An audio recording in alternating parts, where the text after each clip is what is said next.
Hello à toutes et à tous et bienvenue pour ce nouveau tutoriel où aujourd'hui on va apprendre tout simplement à mettre en relation une DualShock 4, donc la manette de la PlayStation 4 sur un PC, enfin avec un PC plutôt. Donc c'est très simple à faire, si on veut le faire le plus simplement possible, c'est brancher le câble USB dans la manette ici et la relier à l'ordinateur. Voilà, donc ça c'est la chose la plus simple. Le seul souci c'est que vous allez avoir un câble et c'est pas forcément super pratique. Donc nous ici on va apprendre à la mettre en relation sans fil. Voilà, donc là ça va pas être la même chose puisque le PC va pas savoir qu'il faut la reconnaître tout seul comme ça et ce qu'il faut en faire, etc. etc. Donc c'est une manipulation qui marche forcément sur Windows 8 puisque je vous fais la démo sur Windows 8, qui marche à mon avis, j'en suis quasiment sûr sur Windows 7 puisque c'est quasiment la même chose. Je suis moins sûr sur Windows Vista et Windows XP, j'ai un gros doute, et si vous êtes toujours sur Windows XP, de toute manière il est temps d'évoluer parce que ce n'est plus supporté par Windows. Voilà, donc on va tout de suite aller chercher les périphériques. Donc périphérique à imprimante, vous pouvez aussi le trouver dans le panneau de configuration, hein, c'est tout à fait possible.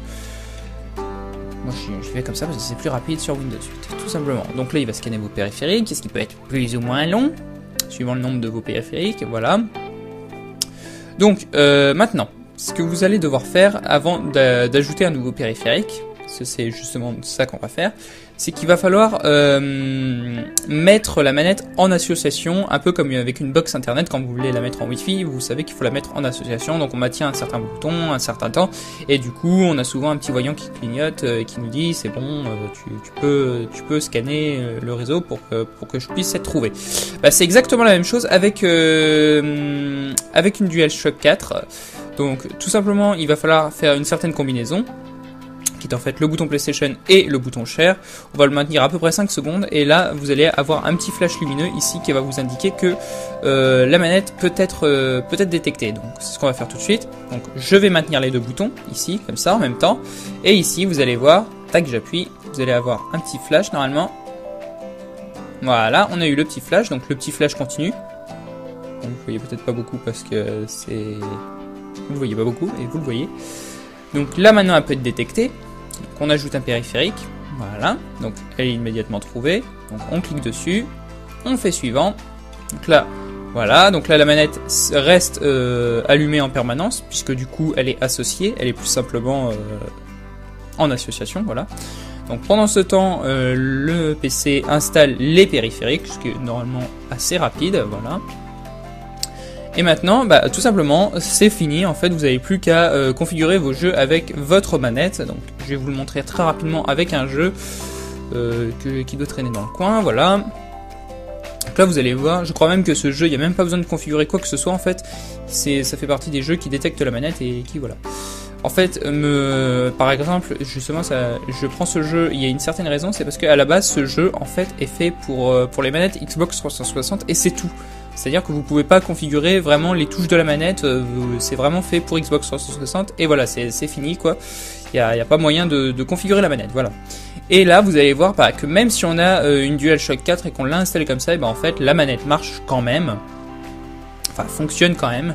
Et vous n'allez pas avoir de problème, etc. Les touches sont bien gérées, voilà. Et donc pour les jeux où vous pouvez configurer vos touches, bon bah là, effectivement, c'est encore mieux. Et il n'y aura aucun souci, voilà. Donc appuyez sur une touche, on appuie sur une touche, on voit que ça marche, voilà. Je vais reprendre la partie par exemple, et on va voir que bah, tout est détecté, tout marche très bien, et il n'y a pas de problème de gestion ou de... Voilà.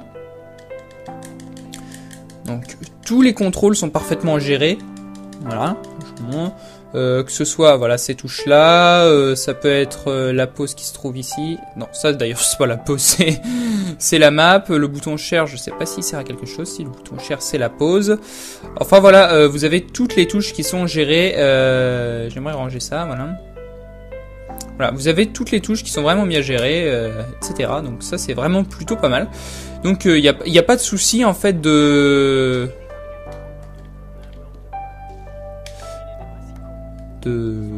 gestion de touches, même sur les jeux normalement réservés uniquement à la Xbox, aux manettes de Xbox 360, voilà.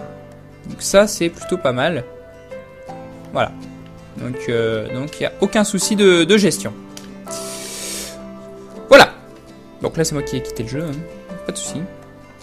Donc voilà, tout simplement après pour éteindre votre manette ou la mettre en charge, bon bah la mettre en charge il suffit de brancher le câble USB, et pour l'éteindre vous allez tout simplement maintenir la touche PlayStation environ 5 secondes ou un petit peu plus. Là vous allez voir normalement, si je vous fais un peu d'ombre, que la manette va s'éteindre au bout d'un certain moment. Ça peut mettre plus ou moins de temps évidemment, hein. Voilà. La manette vient de s'éteindre, donc voilà, donc là elle est plus alimentée, donc voilà. Donc évidemment vous pouvez plus vous en servir sur le PC, hein, ça c'est évident. Et là il suffit juste de maintenir le bouton une seconde et voilà, et la manette est à nouveau allumée. Voilà, je vais la rééteindre. Tac, pareil, même manipulation, je reste appuyé un petit bout de temps et la manette va s'éteindre. Normalement. Voilà. Donc voilà, donc c'est quand même quelque chose d'assez simple à faire. Donc si vous avez une DualShock 4, etc., bah sachez que vous pouvez, etc. Je sais pas pourquoi je dis etc. Mais si vous avez une DualShock 4 donc qui vous a été vendue, je pense, avec la PS4 ou même à part, bah vous pouvez tout simplement la mettre sur votre PC et y jouer normalement avec tous les jeux. Donc ça pose aucun souci. Voilà, j'espère que ça vous aura été utile. En attendant, je vous laisse. À plus, à la prochaine et surtout, bon jeu.